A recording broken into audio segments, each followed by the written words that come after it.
سیدہ عائشہ رضی اللہ تعالی عنہا سے بخاری اور مسلم میں حدیث مروی ہے کہ انہوں نے نبی مکرم صلی اللہ علیہ وسلم سے سنا، آپ علیہ الصلوۃ والسلام نے فرمایا من احدث فی امرنا ھذا ما لیس منہ فہو رد، جس شخص نے بھی ہمارے دین میں شریعت میں وہ چیز اختراع کی، بنائی، ایجاد کی جو اس دین کا حصہ نہیں ہے تو وہ مردود ہے۔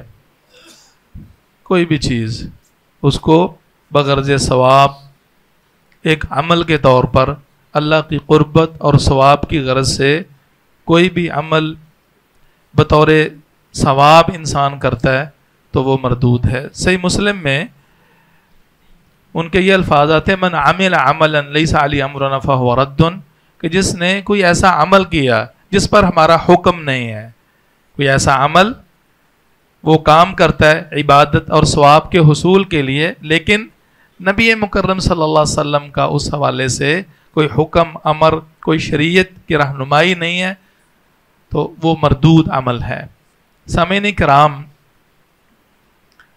کل کے دن کے حوالے سے جو ہوا آپ نے دیکھا، لیکن ایک دو باتیں آپ کی خدمت میں رکھنا چاہتا ہوں، اور سوشل میڈیا پر بہت زیادہ اس حوالے سے شور مچایا جاتا ہے، اور میں سمجھتا ہوں کہ یہ لا علمی، جہالت، تعصب اور بڑی ہی بدقسمتی کی بات ہے کہ نوبت یہاں تک آ گئی ہے کہ وہ جو روش یہود و نصارہ کی تھی کتاب اللہ میں تحریف کرنے کی، وہ الفاظ کی تعریف کرتے تھے، لیکن ہمارے ہاں بدقسمتی سے معنوی تحریف شروع ہو گئی ہے۔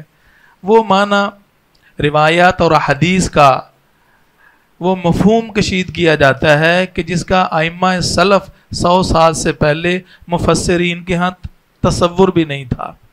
پڑھیں گے تو پتہ چلے گا نا، آپ تحقیق فرمائیں گے تو اندازہ ہوگا نا۔ اب بدعت یہ وہ ناسور ہے دین میں بغرض ثواب کوئی بھی عمل، نظریہ ایجاد کرنا جس پر قرآن و سنت کی سٹیمپ نہیں ہے۔ یہ دو احادیث اور ابو داؤد وغیرہ کی حدیث کی روشنی میں رسول اللہ صلی اللہ علیہ وسلم نے فرمایا، ارباد بن ساری اس حدیث کے راوی ہیں، اس کے 2-3 لفظ آپ نے فرمایا فعلیکم، اختلاف کے وقت جب تنازع تفرقہ بازی ہو، فعلیکم بسنتی وسنت الخلفاء الراشدین المہدیین، تو پھر اس وقت تم نے میری سنت کو تھامنا ہے، اور جو میرے خلفاء راشدین ہیں جو بھی اس دین کے سلسلے کو آگے چلاتے ہیں، خلفاء راشدین ہیں، پھر ان کی سنت کا تم نے تمسک کرنا ہے۔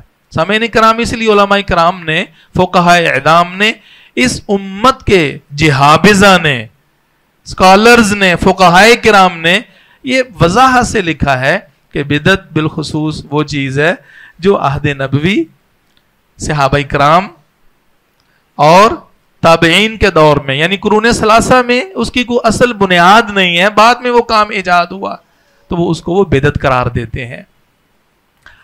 اب ہم جب اس عمل کو دیکھتے ہیں جو ہمارے ہاں 12 ربیع الاول کے موقع پر بڑے جوش و خروش سے آپ ان حقائق کو سنتے بھی ہیں، سمجھتے بھی ہیں، جس کا کہ کچھ 7-8 دہائیاں پہلے کوئی وجود نہیں تھا، بلکہ 12 وفات کے نام سے یہ جلوس نکالے جاتے تھے۔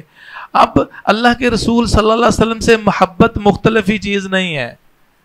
پیارے پیغمبر صلی اللہ علیہ وسلم سے کوئی دعویٰ ایمان کا کرے اور پھر وہ اللہ کے رسول صلی اللہ علیہ وسلم سے محبت نہ کرے، جس کے دل میں پیارے پیغمبر صلی اللہ علیہ وسلم کی محبت نہیں ہے اور بالخصوص بغض اور عناد رکھتا ہے، تو وہ بندہ دار اسلام سے خارج ہے، وہ منافق ہے، وہ پکا کافر ہے۔ اب آ جا کے مختلف ہی چیز کیا ہے کہ 12 کی ڈیٹ کو، 12 ربیع الاول کی تاریخ کو منانا یا نہ منانا۔ اب ایک ہی بات آپ کی خدمت میں رکھتا ہوں، وہ یہ ہے کہ یہ کمزوری بہت بڑی وجہ کیا ہے؟ آخر یہ جو اختلافات، تضادات جنم لیتے ہیں، اس کی ریزن کیا ہے؟ وہ یہ کہ جب آپ کے معاشرے سے علماء راسخین، حاملین کتاب و سنت کے علم بردار جو علماء ربانیین ہیں، جس قدر ان میں کمی آئے گی، یا پھر جس مقام میں وہ موجود نہیں ہوں گے، جس ممبر و محراب کی وہ زینت نہیں ہوں گے، وہاں جہالت جنم لے گی، وہاں بدعت و خرافات جنم لیں گی۔ صحیح بخاری میں رسول معظم صلی اللہ علیہ وسلم کی حدیث دیکھی جا سکتی ہے۔ آپ علیہ الصلوۃ والسلام نے فرمایا اللہ علم کو، مفہوم حدیث لمبی ہے، میں مفہوم ذکر کرتا ہوں، اللہ علم کو لوگوں کے سینوں سے اچکتا نہیں ہے کہ کھینچ کے ختم کر دے۔ علم کیسے ختم ہوتا ہے؟ علماء کی وفات سے، جو واقعتاً اس علمی دیانت قرآن و سنت کے حاملین اللہ کی وحی کی قدر جانتے ہیں، جو کسی تفرقہ بازی کے شکار نہیں ہوتے، ان کا ماوا و ملجا قرآن و سنت ہوتے ہیں، ان کے جانے سے علم بھی اٹھتا ہے۔ اور پھر حتی اذا لم یبق عالما، جب اللہ تعالیٰ کسی عالم کو نہیں نہ چھوڑتا، دھرتی پہ علماء ختم ہو جاتے ہیں، جو علماء واقعی ہوتے ہیں، تو پھر وہاں جہالت راج کرتی ہے۔ اتخذ الناس رؤوسا جہالا، پھر لوگ جاہلوں کو اپنا پیشوا بناتے ہیں، جہالا کو، اور وہ کیا کرتے ہیں؟ وہ پھر فافتوا بغیر علم، وہ بغیر علم کے فتوے صادر کرتے ہیں۔ اور علم کسے کہتے ہیں؟ علم صرف اور صرف اللہ کی کتاب کا نام ہے، علم صرف اور صرف نبی مکرم صلی اللہ علیہ وسلم کی جو خالص سنت ہے اسے علم کہتے ہیں۔ وہ ان دو کے علاوہ فتوے دیتے ہیں، نتیجہ کیا نکلتا ہے؟ فضلوا واضلوا، خود بھی گمراہ ہوتے ہیں، لوگوں بھی گمراہ کرتے ہیں۔ سامعین کرام، اب آپ یہ بات عموماً سنتے ہیں، دیکھیں جی 14 اگست تو بڑی دھوم دھام سے مناتے ہیں، اس پر فتوے کیوں نہیں صادر کیے جاتے؟ سعودیہ میں یوم الوطنی منایا جاتا ہے ایک فکس ڈیٹ پہ، وہ کیوں منع نہیں ہے؟ بچے کی ولادت اپنے بیٹے پہ تو سال گرا اور اس کا برتھ ڈے منایا جاتا ہے، اگر اللہ کے رسول صلی اللہ علیہ وسلم جو سید الانبیاء ہیں ان پہ ایسی خوشی کا اظہار کیوں نہیں ہے؟ چاہے جائے کہ اس قسم کے جو کہ ایک انتظامی امور، بھئی آپ کانفرنس کرتے ہیں اس کی فکس ڈیٹ، اور پھر کبھی آپ اپنے پروگرام کے لیے ایک ہفتے کا اتوار کا دن منتخب کر لیتے ہیں، شریعت میں اس کے کہاں دلیل ہے؟ اور یہ لاؤڈ سپیکر استعمال مولانا آپ فرما رہے ہیں، یہ جو سپیکر استعمال کر رہے ہیں قرآن حدیث میں دکھائیں۔